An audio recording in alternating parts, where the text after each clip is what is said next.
প্রতিমা নড়ে উঠেছিল। তারপর থেকেই এই প্রতিমা বেঁধে রাখা হয়। ৩০০ বছরেরও বেশি প্রাচীন পূর্ব বর্ধমানের আউশগ্রাম ২ নম্বর ব্লকের রামনগর পঞ্চায়েতের গোস্বামীখণ্ড গ্রামের বন্দ্যোপাধ্যায় বাড়ির দুর্গাপুজো। বেশ কিছুকাল আগে পর্যন্ত সেখানে মহিলাদের স্বাধীনতা নামমাত্র ছিল। সেখানে এই প্রান্তিক গ্রামে বন্দ্যোপাধ্যায়দের পুজোয় রীতি অনুযায়ী মহিলারা পুজো করতেন। বন্দ্যোপাধ্যায়দের এই পুজোর বিশেষত্ব তাদের প্রতিমাকে সপ্তমী থেকে দশমীর ঘট বিসর্জন পর্যন্ত বেঁধে রাখা হয় দড়ি দিয়ে। আগে যা শিকল দিয়ে বাঁধা হতো বলে জানান বন্দ্যোপাধ্যায় পরিবারের অষ্টম পুরুষ অতনী বন্দ্যোপাধ্যায়। জানা যায় বহু বছর আগে অষ্টমীর সন্ধি পুজোর সময় একবার প্রতিমা নড়ে উঠেছিল। তারপর থেকেই প্রতিমা বেঁধে রাখা হয় এখানে। দশমীতে কুমারী পুজোর রীতি আছে এবং সেই কুমারী বন্দ্যোপাধ্যায় পরিবারের অংশ হন না, এমনই কুমারী পূজা হয়। পুজোয় মন্ত্র উচ্চারণ ও তন্ত্রমন্ত্রে পুরুষ পুরোহিত থাকলেও মুখ্য পুজোর দায়িত্বে থাকেন বন্দ্যোপাধ্যায় বাড়ির মহিলারা। বর্তমানে যিনি পুজো করছেন তিনিও প্রায় 5 বছর হলো দায়িত্ব পেয়েছেন পুজোর দিনগুলোয় গ্রামের বাসিন্দারা ভিড় জমান বন্দ্যোপাধ্যায়দের পুজোয়। চলে খাওয়া দাওয়া। বর্ধমানের এই প্রাচীন পুজোর আনাচে কানাচে লুকিয়ে আছে আরও অনেক না জানা ইতিহাস। এই পুজো দেখতে আসতে হলে আউশগ্রামের জঙ্গলের পথ পেরিয়ে আপনাকে আসতে হবে আরও কিছুটা। পূর্ব বর্ধমানের ঘুষকরা শহর থেকে 32 কিলোমিটার দূরে এই পুজো হয়। ব্যুরো রিপোর্ট আমাদের। প্রায় 300 বছর হতে চলল।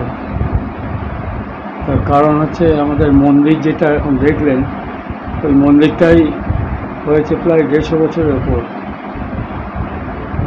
প্রায় বোধহয় ইংরেজি 57-58 সাল হবে, 1800 1271 হচ্ছে। 1271-তে এই মন্দিরটা তৈরি হয়েছে। তার আগে একটা মন্দির ছিল, সেইটা ভেঙে এখনকার ইট দেখা যায় ভিত্তি, কোনো কারণে ভেঙে গিয়েছিল হয়তো। তখন কিছু ছিল মন্দির? প্রায় সেটা তো আরও আগে 150 বছর হবে। হ্যাঁ, তা কিসের সেটা? মাটির ছিল না ইটের? না, ইটের ছিল। কে শুরু করেছিল? ইটের মন্দির ছিল। সেই মন্দিরের তলার ভিত্তি তখন আমরা খুঁড়ে পেয়েছি। ওইখানেই ঘট প্রতিষ্ঠা হয়, ঘটের পুজো হয়, তারপর মন্দিরে যায়। প্রথম পুজোটা কারা শুরু করেছিল? হ্যাঁ, প্রথম পুজোটা শুরু হ্যাঁ, গোপীনাথ মনে হচ্ছে, গোপীনাথ ব্যানার্জি বন্দ্যোপাধ্যায়। পুজোর বৈশিষ্ট্য? গোপীনাথ, তারপর পুরুষানুক্রমে চলছে, প্রায় আমাদের 7 পুরুষ হয়ে গেল আমাদের। বৈশিষ্ট্য? হ্যাঁ, বৈশিষ্ট্য এখানে তল্লাটের মধ্যে আমাদের একটাই পুজো ছিল, এখন বারোয়ারি পুজো অনেকগুলো হয়ে গেছে। আর এই পুজোর বৈশিষ্ট্যের মধ্যে এখানে একটা কুমারী পুজো হয়, সেটা দশমীর দিন হয়। মানে আমাদের ফ্যামিলির যিনি বর্ষী মহিলা, তিনি পুজো করেন। পুরোহিত মন্ত্রধারক, তিনি তন্ত্রধারক, মন্ত্রতন্ত্র বলিয়ে দেন, কিন্তু আসল পুজোটা বসে বাড়ির মেয়েরাই করে। এইটা একটা বৈশিষ্ট্য। দ্বিতীয় বৈশিষ্ট্য হচ্ছে আমাদের যখন মহাষ্টমীর সন্ধিক্ষণে পুজো হয়, তখন মা দুর্গাকে পেছনে শেকল আছে বেঁধে রাখতে হয় জড়া দিয়ে। আগে শেকল ছিল, এই শেকল দিয়ে আগে আমরা শুনেছি আমাদের দাদু বা তার পরম্পরায় যে প্রতিমা নাকি ওই সময়কে ধরে যদি প্রতিমা ভেঙে যায় কোনো রকমে, তার জন্যে দড়ি দিয়ে টান দিয়ে পেছনে বাঁধা থাকে। এইটা একটা। সেটা কদিন থাকে বাঁধা? ওই পরে আবার সন্ধিক্ষণ হয়ে, ওটা দশমীর পর যখন ঘট বিসর্জন করি তখন ওটা খুলে দেওয়া হয়। কিন্তু ওই বাঁধা হয় ওই সপ্তমী থেকেই বাঁধা হয়। এই একটা বৈশিষ্ট্য।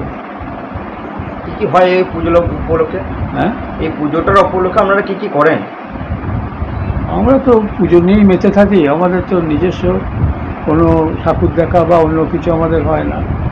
যে পুজোতে আমাদের অন্নভোগ হয়, কচুর শাকটা আমাদের স্পেশালি এই পুজোতে সপ্তমীর দিন আমরা দিই। কচুর শাকের ভোগ হয়, অন্নভোগ হয়, গোবিন্দভোগ চালে, এবং প্রায় 11টা থালাতে, বড় বড় থালায় সেই ভোগ দেওয়া হয় প্রতিদিনই। সপ্তমীর দিন, অষ্টমী, নবমী, সন্ধি পুজোর লুচি ভোগ হয়, খিচুড়ি ভোগ হয়, সবই অন্নভোগ। হ্যাঁ।